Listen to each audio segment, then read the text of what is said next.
Well, hello and welcome to this 8th evening of Legends presented by Carling, sponsors, of course, of the Carling Premiership here in Northern Ireland. And tonight we're at the Coleraine Showgrounds. We've already been to Glentoran, been to Glenavon, Institute, Lisburn Distillery, Cliftonville, Linfield, and one that I can't remember because I wasn't there anyway. Now, the reason that I'm here tonight is that while the Legends have given up their time to be here, Jackie Fullerton has taken himself off to America. He's copped out, so I'm Joel Tiger from BBC Sport. Although if things go really badly, please remember that my name's Neil Britton and I'm from UTV.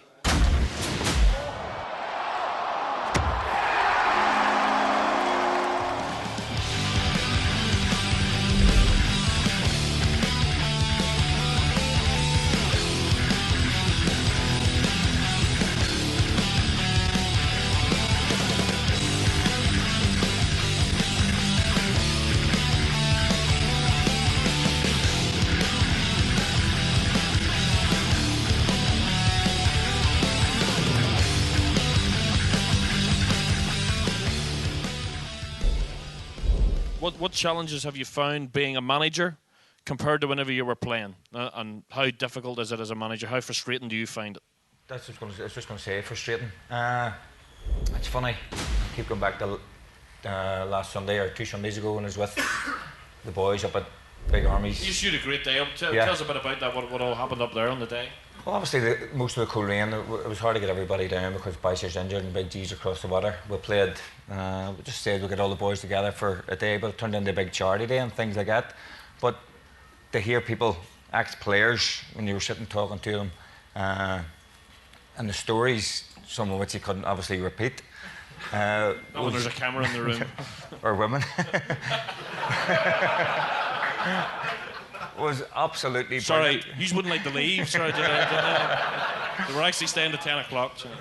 Was really, really good. And sort of know myself, Jerry, Trigger and Jody and that there, and something that I took off them was to try and that, and I sort of was speaking to Carson next door, I'll accept our players when you're a manager making mistakes, but what I won't accept is a sort of lack of effort and will to win. I won't have that in my players. And what the players were saying to me, the ex-players, were that I shouldn't be judging them on the players that I played with, and they were 100% right. They sort of took it on board where, for example, if our centre forward can't hold it up the way Jody does, but I do expect them to, and it's wrong. So it was a great thing that night to listen to the boys, what they said, and their views on how to be a manager and things like that, because people say you never stop learning. But it's really, really frustrating because me personally, you'd like to step on and sort of go here and do that and things like that, you know. Or grab somebody by the scruff as you done. I was just wondering how you felt. Obviously, you'd have been happy to have heard news that Coleraine had won the league in '74, but were you a wee bit sort of envious that you hadn't been a part of it, that it hadn't come a couple of years earlier? I left in January '74 to go live in Newcastle, and I heard that I knew they were running for the league, and whenever I heard that, it was breaking my heart looking out the window. I mean that sincerely. And I've never told anybody that before, but it was breaking my heart that I wasn't here. I'd been here so long before it, like, you know, from 1956 up there, and I wasn't here. I just missed out on the league, missed out on the crack and all the rest of it. It was a bad moment, but what do you do? What does it feel like to be a Coleraine player who actually does have a Gibson Cup medal? Does it give you an extra sense of pride? Oh, it's great to have it. So it's a long time ago. I'd like to see somebody else get one, Stephen, but it was nice that, you know, it's great to have. Can you remember the day you won it, the game that clinched the season for you? Portadown 2 each. I scored and Ivan scored.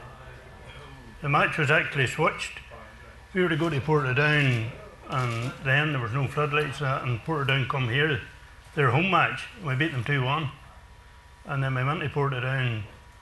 I think maybe there was 2 matches to go or 3, but we beat them. Or we drew them 2 each. Sammy Lunn, if you mind him, was playing centre half. And Bobby McCauley and Terry Kenyon. I think Terry's maybe dead, is he? Well, Victor will know. He specialises in playing with dead players. They weren't dead then, they weren't dead then, they were still alive. And at the time, Dessie, I mean, because I don't know, at least half the people here look, when I look down here, probably more than half, maybe wouldn't have great memories of that, but what was that like around the town? Coleraine have won the league championship for the first time. Oh, it was brilliant. It was absolutely brilliant. We had a great time. I don't even mean it.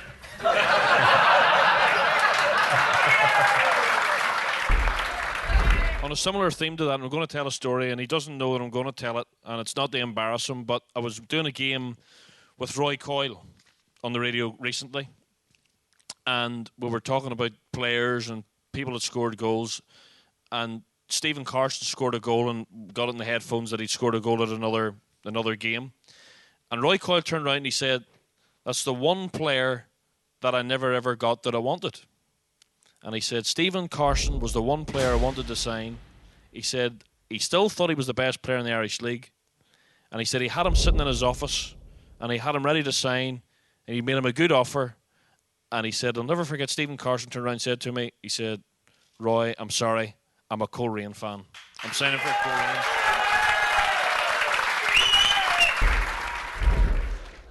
Stephen, is playing for your country your proudest moment in football? From Johnny Haynes. Johnny Haynes. It's up there. It's up there. I don't know if it's like the one defining moment, but I think it's something I never thought would happen. And the play against Italy in Italy, I think, was very special. So it's definitely in the top 2 or 3. I think we all accept that Coleraine's the best club in Northern Ireland. But in terms of the biggest club, we accept the Blues and the Glens were there. But for us being the third biggest club in the country, why have we only ever won the league once? Start with Victor. Weren't good enough.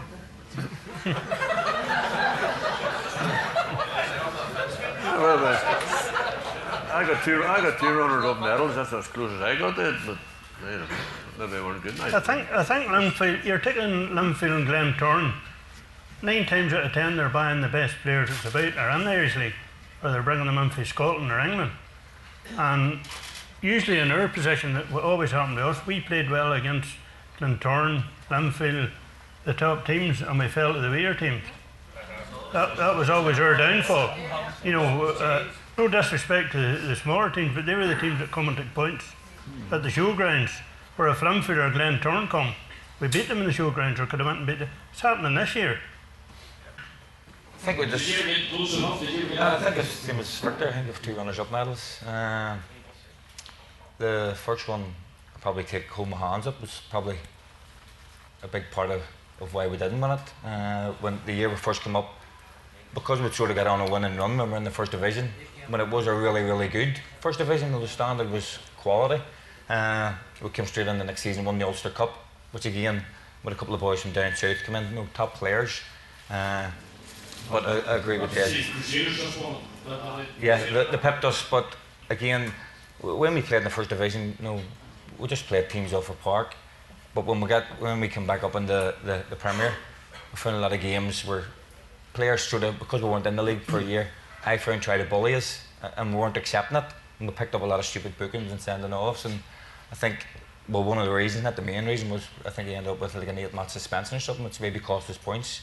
But we lacked a goal scorer, somebody to score maybe 20 goals a season. And I think we went out and got Danny Shippen from across the water, who done really well for Glenavon, but he just didn't fit in at that time, and we needed somebody to come and stick the ball in the net. And money counts, in football, and if your budget is 5 times bigger than everybody else's, you really should be winning. There's no excuses. I still think we should be able to. But this season's given you hope that it could happen. I think as a footballer, as a person, you never, you're never in awe of anybody. You've your own pride, and you want to go and do well. And I think this year again, we've had injuries at times, and players like myself and Boise have been injured for lots of the season and played through it. Whereas Linfield, with a bigger squad, can bring in 2 or 3 players to freshen up, and they come in fresh and let their so-called better players maybe get a wee rest, and then they come back refreshed. So I think it's money and having a big squad, and I just think we're probably 2 or 3 players short, but not far away. Okay.